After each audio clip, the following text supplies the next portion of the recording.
Hey, Ultra family, Justin Too here, your host today of the Ultra Cycling Show. Thanks for joining us for another sprint round race report for the recent World Time Trial Championships.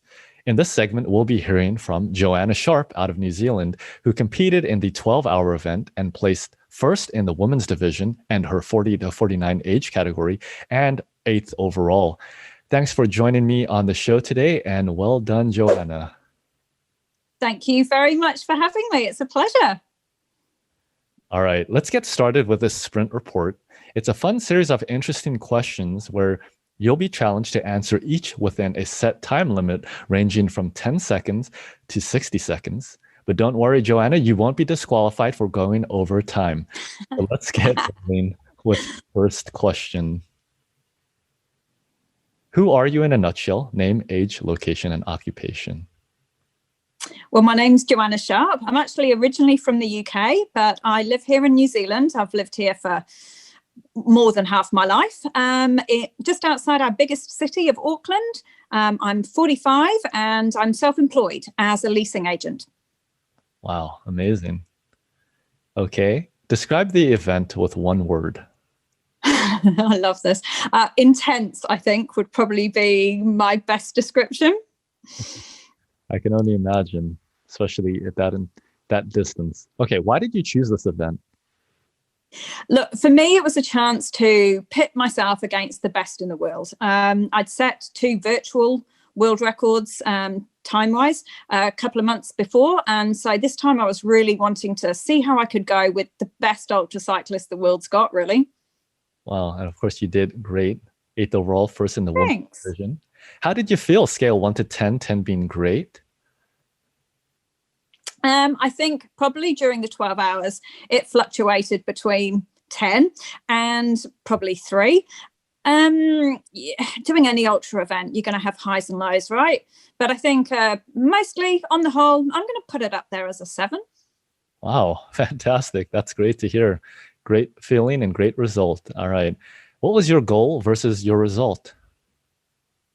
My goal for this was really more about winning it. I wasn't as focused on the distance as I was the win. As I said, having used the same course, Barago Springs, on the same platform, full gas, a month before to set 2 new 12 and 24-hour world records.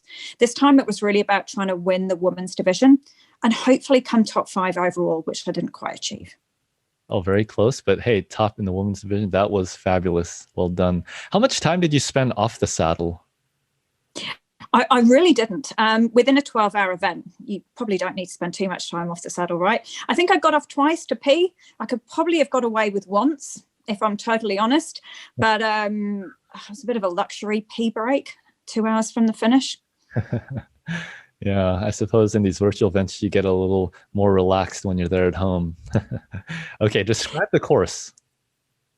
I thought the course was excellent. I feel I know every detail of it now, however. So particularly if you were doing it on full gas, I could probably even give you the rego numbers of the cars we passed. So effectively, I've ridden it for 24 hours solid the month before using that exact same course. And so then doing the World Championships, I got to ride it for another 12.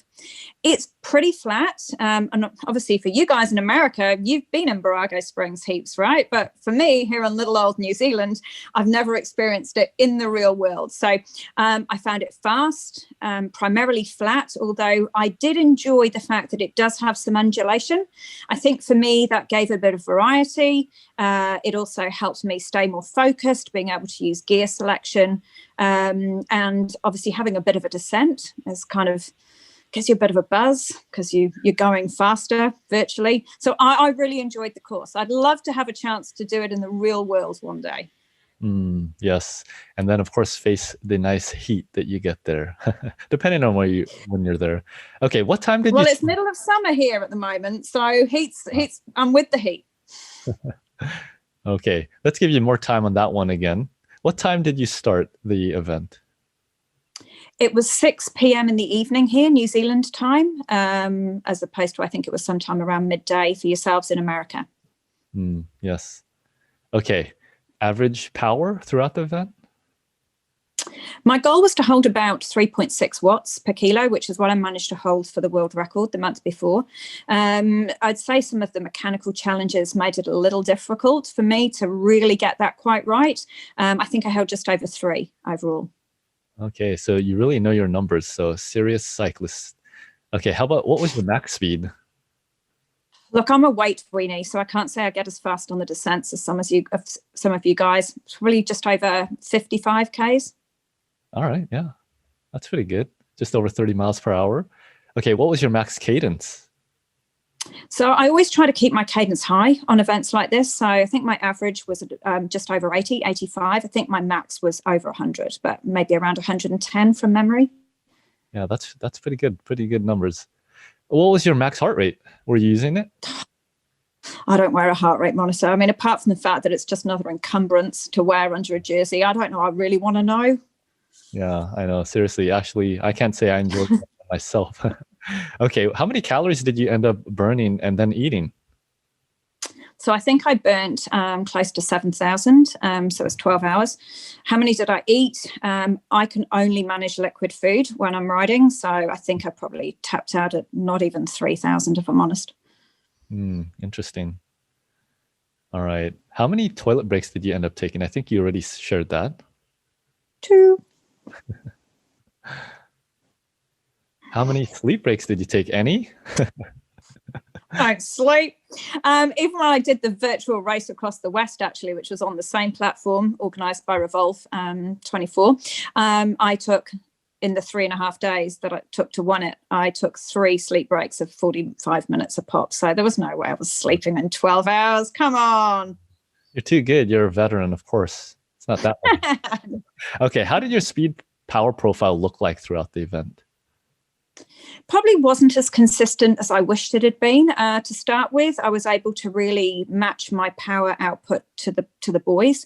Obviously, I had to put out more watts per kilo because I'm a weight weenie.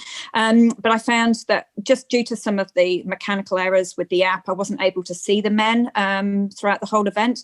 So I think if I'm honest with myself, my power could have been more consistent. It did drop off a bit. Yeah. Which bicycle did you use for this?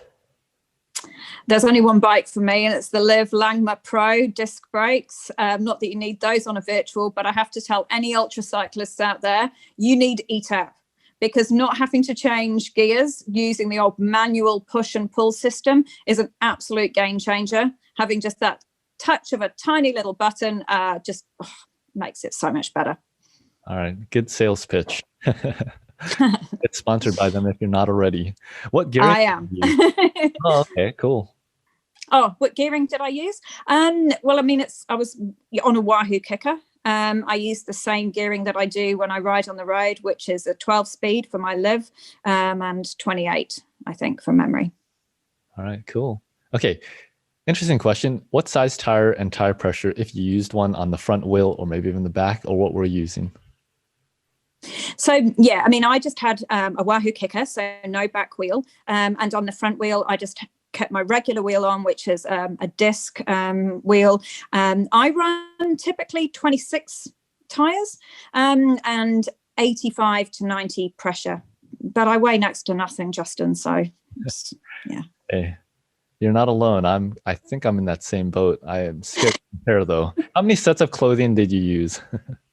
I did actually change my bib shorts once halfway through when I stopped for a pee break, just because anyone who's done these events will know the friction, the heat, the lack of air underneath the saddle really does mean you do benefit from changing your bibs if you can. Yeah, good tip. Thanks for sharing that. Okay, next question. What was your overall race strategy? So at the start of the event, my overall strategy was to set a decent lead, hopefully, over the other women in the first sort of 3 to 4 hours. And my second goal was to stay within the top 5 of the men. So really pace myself off their speed and wattage output, which we could see on the leaderboard. Again, due to some issues with the app, and look, let's be fair, we have mechanicals even when we race in the real world, so let's not get hung up on that.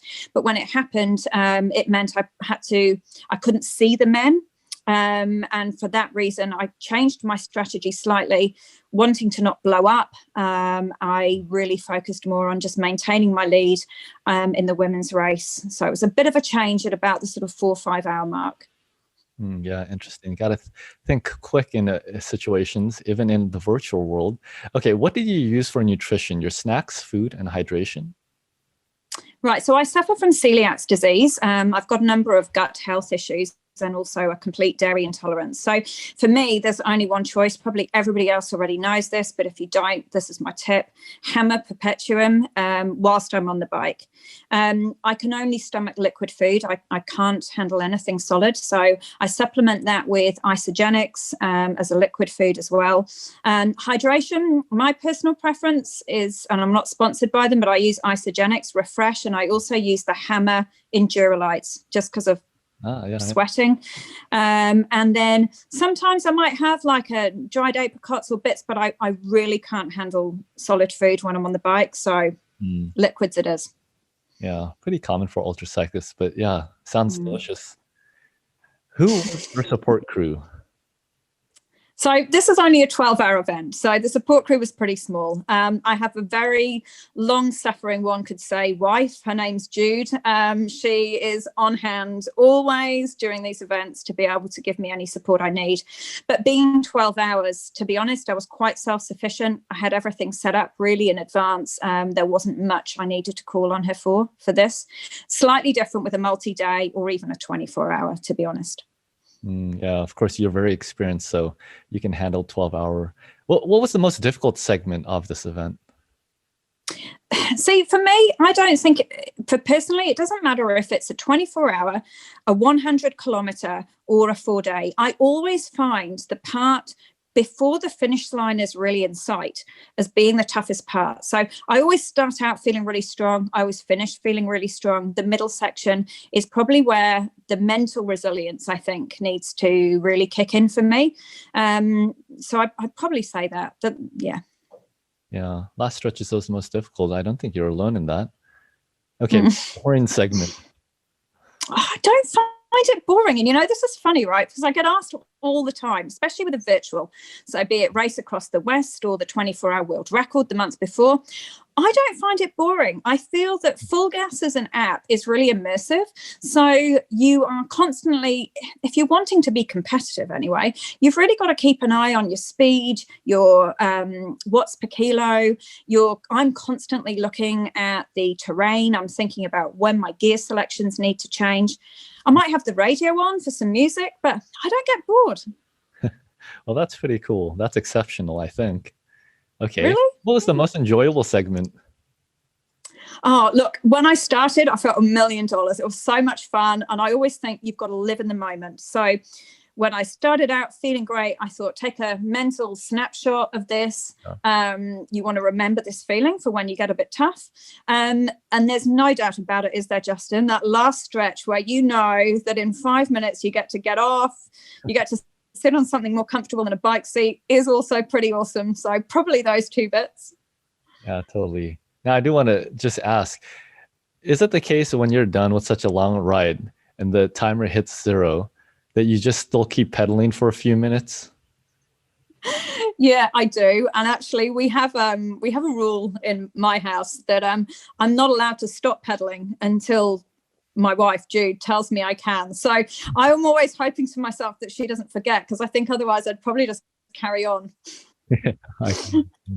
Okay, what kept you motivated?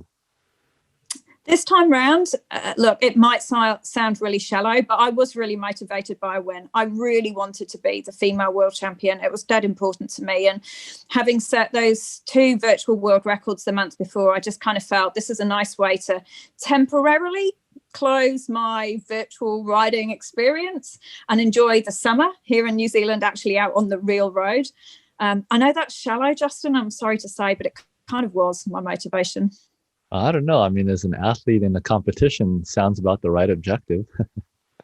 Any unexpected situations? Yeah, there were heaps, and probably anybody that's sort of followed the World Champs this year will know that. But look, here's what I want to say about it.